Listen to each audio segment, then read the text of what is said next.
राधे राधे बंधुओं, बहुत स्वागत है आपका इंडिया न्यूज के डिजिटल प्लेटफॉर्म पर। मैं हूं हरि गोपाल शर्मा। बंधुओं, इस वीडियो में हम बात करेंगे शनि के मीन राशि में गोचर का कन्या राशि के जातकों पर क्या असर होगा। आने वाले दिनों में शनि उनको किस तरह के परिणाम देंगे, इसकी चर्चा करेंगे। साथ ही बताएंगे वो खास उपाय जिनको करके आप शनि के इस गोचर का बहुत अधिक लाभ प्राप्त कर सकते हैं। बंधुओं, शनि ज्योतिष शास्त्र में प्रमुख स्थान रखते हैं। शनि जब भी राशि परिवर्तन करते हैं, वक्री या मार्गी होते हैं, उदय या अस्त होते हैं, तो इनके इस गोचर का प्रभाव सभी राशि के जातकों पर पड़ता है। बंधुओं, 29 मार्च को शनि मीन राशि में गोचर करेगा। 22 फरवरी को शनि अस्त हुए थे, इसलिए मीन राशि में अस्त अवस्था में ही प्रवेश होगा। 31 मार्च को मीन राशि में शनि का उदय होगा और 13 जुलाई से लेकर 28 नवंबर तक शनि वक्रीगत अवस्था में यानी कि उल्टी चाल से चलेंगे। देखिए बंधुओं, शनि यदि व्यक्ति के जीवन में उत्तम फलदायी हो तो व्यक्ति के जीवन में किसी वस्तु का अभाव नहीं रहता। वहीं शनि अशुभ फलदायी हो या आप पर शनि की महादशा चल रही हो जो अशुभ फल देने वाली हो, तो व्यक्ति का जीवन अस्त व्यस्त हो जाता है। उनको अनेक तरह की समस्याओं का सामना करना पड़ता है। यही वजह है कि शनि की राशि परिवर्तन का प्रभाव सभी राशि के जातकों पर पड़ता है। कन्या राशि के जातकों के लिए शनि का मीन राशि में गोचर क्या प्रभाव लेकर आएगा, आइए जानते हैं। देखिए, शनि आपके 5वें और 6ठे भाव के स्वामी है। 5वां भाव अचानक धन लाभ, संतान, विद्या, प्रेम संबंधों का भाव है। 6ठा भाव रोग, ऋण, शत्रुओं का भाव है। यहाँ के स्वामी होकर ये आपके 7वें भाव में गोचर करेगा। 7वां भाव आपके जीवन साथी का है। व्यापार और व्यापारिक साझेदारियों का प्रमुख रूप से भाव है। 7वें भाव में बैठ करके शनि आपके पहले, चौथे और 9वें भाव पर दृष्टि रखेगा। पहला भाव आपके आत्मविश्वास, व्यक्तित्व, मान सम्मान का भाव है। चौथा भाव आपके भूमि, भवन, वाहन और माता का भाव है। हृदय संबंधी मामलों का भाव है। 9वां भाव भाग्य का भाव है, धर्म का भाव है, उच्च शिक्षा का भाव है। तो यहाँ पर शनि की इन भावों पर दृष्टि रहेगी। अब बात करते हैं कि 7वें भाव में बैठ करके शनि आपको किस तरह के फल देंगे। जीवन साथी के साथ जो आपके वैचारिक मतभेद चल रहे थे, अब वो धीरे धीरे दूर होंगे और जीवन साथी के साथ आपके संबंध मधुर होंगे।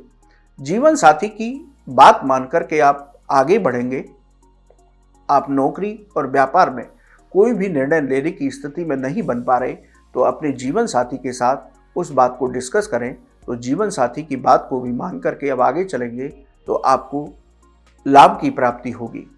जिन लोगों का विवाह नहीं हुआ है उनको अब विवाह के प्रस्ताव आएंगे, यानी कि कन्या राशि के जातक हैं और उनका विवाह नहीं हुआ है तो शनि देव की कृपा से उनको विवाह के प्रस्ताव आएंगे, उनका विवाह हो सकता है। व्यापार से संबंधित आपकी परेशानियां दूर होंगी। व्यापार में आप कोई नई चीज़ शुरू करना चाहते थे, नया निवेश करना चाहते थे, वो आपके लिए उत्तम रहेगा। इसके साथ ही आप व्यापार के लिए कोई लोन लेना चाहते थे, वो लोन अब आसानी से मिल जाएगा। लोन लेने की बाधाएं भी दूर होंगी। इस दौरान आप व्यापारिक साझेदारी भी करते हैं तो आपको लाभ की प्राप्ति होगी।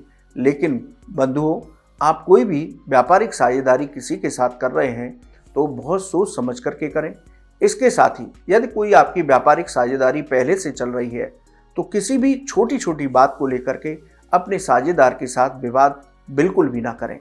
यदि आप ऐसा करते हैं तो आपके व्यापार को हानि हो सकती है, आपके व्यापार को ब्रेक लग सकता है।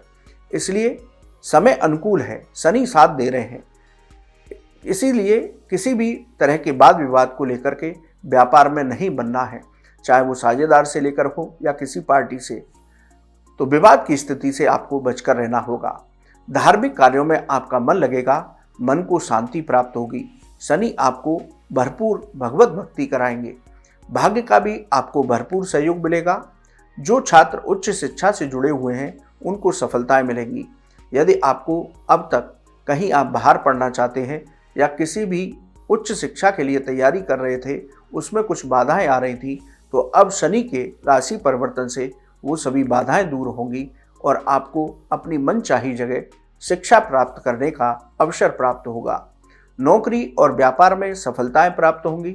नौकरी में आपका प्रमोशन हो सकता है, वेतन वृद्धि हो सकती है, आपको कोई नई जिम्मेदारी मिल सकती है जिससे आपके वर्चस्व में वृद्धि होगी। व्यापार में भी सफलता के योग बनेंगे, लेकिन आपको कार्य क्षेत्र पर परिश्रम अवश्य शनि कराएंगे, यानी कि आपको मेहनत करनी होगी। मेहनत का पूरा फल आपको कार्य क्षेत्र पर अवश्य प्राप्त होगा। जो कन्या राशि के जातक हैं जिनके पास अब तक रोजगार नहीं है या वो रोजगार की समस्या से जूझ रहे हैं, तो शनि अब राहत देंगे, आपको रोजगार की प्राप्ति होगी। आपका कहीं इंटरव्यू होगा तो शनि उसमें आपको सफलता दिलाएंगे। धन प्राप्ति के आपके नए साधन बनेंगे। कई अन्य क्षेत्रों से आपको धन की प्राप्ति होगी, यानी कि धन का आगमन अच्छा रहेगा। इस दौरान आपकी लंबी दूरी की यात्राएं हो सकती हैं। ये यात्राएं भी आपको लाभ दे करके जाएंगी। प्रॉपर्टी से संबंधित मामले आपके यदि चल रहे थे तो वो अब सुलझेंगे। प्रॉपर्टी के मामलों में भी आपको सफलता प्राप्त होगी। लेकिन जुलाई से नवंबर के बीच जब शनि वक्री होगा, तब आप परिवार में विवाद की स्थिति से बचें। जीवन साथी से भी मतभेद हो सकते हैं, इन बातों का ध्यान रखें। नौकरी और व्यापार में जल्दबाजी में कोई निर्णय ना लें। तो बंधुओं, जब शनि उल्टी चाल से चलेंगे, वक्री होंगे, तब आपको कुछ सावधानियों के साथ आगे बढ़ना होगा। लेकिन हम ओवरऑल कहें तो शनि का मीन राशि में गोचर कन्या राशि के जातकों के लिए उत्तम फलदायी होगा। अब आप उपाय कर लीजिए तो आपको शनिदेव और अधिक उत्तम फल दे सकते हैं। आप हर दिन हनुमान चालीसा का पाठ करें। एक पाठ प्रतिदिन तो करना ही है, एक से अधिक पाठ कर सकते हैं तो बहुत उत्तम है। शनिवार के दिन पीपल के वृक्ष पर जल चढ़ाएं और तेल का दीपक जलाएं। उस तेल के दीपक में कुछ काले तिल अवश्य डालें और वहीं बैठ करके एक माला शनिदेव के मंत्र की जप करें और शनि पीपल वृक्ष की परिक्रमा पीपल वृक्ष को स्पर्श करते हुए शनिवार के दिन करें तो आपको उत्तम फलों की प्राप्ति होगी। गरीबों को काले रंग की वस्तुएं दान दें और गाय को हरा चारा खिलाएं। ये उपाय आप करते हैं तो आपके लिए शनि वरदान से कम नहीं होंगे। तो बंधुओं, शनि का मीन राशि में गोचर आपके लिए उत्तम फलदायी होगा। बंधुओं, आपको ये वीडियो कैसा लगा आप हमारे कमेंट बॉक्स में लिखें। या ज्योतिष और धर्म से संबंधित कोई भी सवाल है आप हमारे कमेंट बॉक्स में लिखें, हम उसका जवाब अवश्य देंगे। आप हमारे चैनल पर जुड़े, आपका बहुत बहुत धन्यवाद। राधे राधे।